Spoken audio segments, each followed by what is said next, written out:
Géopolitique à présent avec notre invitée Sylvie Bermann, diplomate, première femme ambassadeur de France auprès de 3 pays membres du Conseil de sécurité des Nations Unies, la Chine, le Royaume-Uni et la Russie. Une vie entière passée dans les arcanes de la diplomatie. Dès la fin de vos études, vous avez obtenu le concours d'Orient au Quai d'Orsay. Puis là, c'était parti, une carrière incroyable à faire pâlir tout étudiant de Sciences Po. Vous venez de publier aux éditions Talendier Madame l'ambassadeur de Pékin à Moscou, une vie de diplomate. Avec ce préambule en première de couverture, comment j'ai vu changer le monde? Alors justement, c'est la question que je vous pose, puisque durant 40 années, vous avez été non seulement actrice, mais témoin de toutes les relations internationales. Alors ce monde, comment a-t-il évolué? Quand j'ai commencé ma carrière, c'était la période de ce qu'on appelait l'Est-Ouest et donc la guerre froide, et où le monde était déterminé par cette confrontation entre Washington et Moscou avec plus ou moins leurs satellites. La Chine n'existait pas. C'était un pays extrêmement pauvre. Quand j'ai voulu partir comme étudiante, on m'a d'ailleurs dit que j'allais perdre mon temps dans un pays qui n'a pas d'avenir. Donc j'ai connu une Chine misérable et puis la Chine de Xi Jinping très assurée. J'ai connu l'Union soviétique puisque j'étais en poste à Moscou pendant la période de la perestroïka de Gorbatchev. J'ai vu l'Union soviétique disparaître, et puis je suis retournée donc à Moscou en 2017 au moment où la Russie était quand même en croissance, mais elle avait repris une forme non pas encore de guerre froide, mais de confrontation sourde avec l'Occident, même si les choses se sont dégradées simplement récemment. Quant au métier à proprement parler d'ambassadeur, est-ce que ce métier a évolué lui aussi, sachant que votre première nomination en tant qu'ambassadeur de France, c'était en Chine en 2011? Alors, d'une part, ça a évolué parce que quand je suis arrivée au Quai d'Orsay, il n'y avait quasiment pas de femmes, et que d'ailleurs le chef du protocole qui avait reçu ma promotion avait souhaité une très belle carrière aux hommes en disant messieurs, messieurs, je vous souhaite une très très belle carrière dans cette maison. Il y a sûrement plus d'ouverture, et puis le métier a changé également avec la rapidité des communications. Autrefois, c'était purement diplomatique. C'était le cœur du métier, considéré comme le cœur noble de ce métier. Aujourd'hui, les ambassadeurs ont une vocation interministérielle. En dehors de la diplomatie pure, de l'activité consulaire, il y a également la promotion des projets économiques, de la diplomatie culturelle, de la science. Et qu'en est-il avec la réforme de la haute fonction publique voulue par Emmanuel Macron ?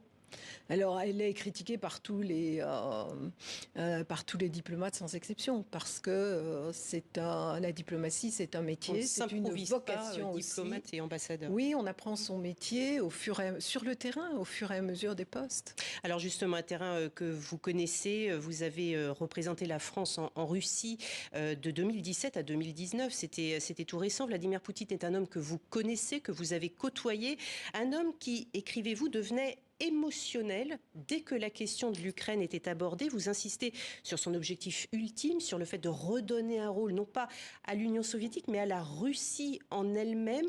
Cela vous a surpris, du coup, ce qui est survenu le 27 février en Ukraine ? Oui, ça m'a surprise. D'abord parce que je m'occupais à cette époque-là des accords de Minsk, que je présidais le groupe géographie et le groupe politique, que j'étais à Kiev 3 semaines avant, et que les Ukrainiens n'y croyaient pas.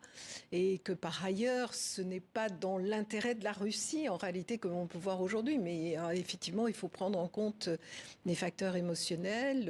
Et moi, je l'avais vu à Brégançon, où le président de la République l'avait invité, où il avait accepté une rencontre au sommet avec Zelensky en format Normandie, qui avait eu des résultats plutôt positifs. Mais je pense que l'enfermement dû au Covid, enfermement physique, psychologique, la fin des contacts avec quelques libéraux avec lesquels il s'entretenait encore en Russie, finalement, a favorisé ce passage à l'acte. Vous écrivez également que justement, en passant à l'acte, Vladimir Poutine a commis une erreur stratégique, parce que finalement, contre-productive, la nation ukrainienne en sort renforcée, écrivez-vous, tout comme l'OTAN, l'Europe, qui sortie de sa léthargie bureaucratique, a dû prendre des décisions fortes, les États-Unis, qui se sont réengagés durablement en Europe, bref, unité occidentale face à la Russie, obligée de se serrer les coudes avec la Chine de Xi Jinping.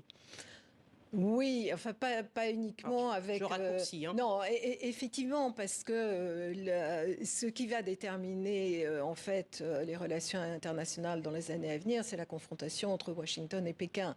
Et chacun a un petit peu ses alliés, ses partenaires, ou en tout cas en recherche. Donc il est clair, et c'est la raison pour laquelle les Chinois ne veulent pas lâcher la Russie, qu'ils ont le même ennemi. Mais en fait. Poutine avait ce qu'il voulait avant parce que il était respecté en Afrique ou Moyen-Orient où il était l'interlocuteur de tous. Et puis, en fait, Joe Biden avait pris contact avec lui avait fait des propositions, était prêt à discuter d'une architecture de sécurité. Donc finalement, cette décision est très contre-productive et détruit ce qui, en fait, avait été obtenu au fil des ans. Une toute dernière question, mais j'ai 10 secondes pour la réponse. Vous dites la retraite est un coup près. C'est dur de terminer une carrière diplomatique ? Oui, bien sûr, parce que comme je le disais, c'est une vocation. Donc, ce qui est important, c'est aujourd'hui de pouvoir transmettre et comme vous m'en donnez l'occasion. Voilà, et bravo pour ce très bon livre, Sylvie Bermann. Madame l'ambassadeur de Pékin à Moscou, une vie de diplomate. Merci beaucoup d'avoir été avec nous.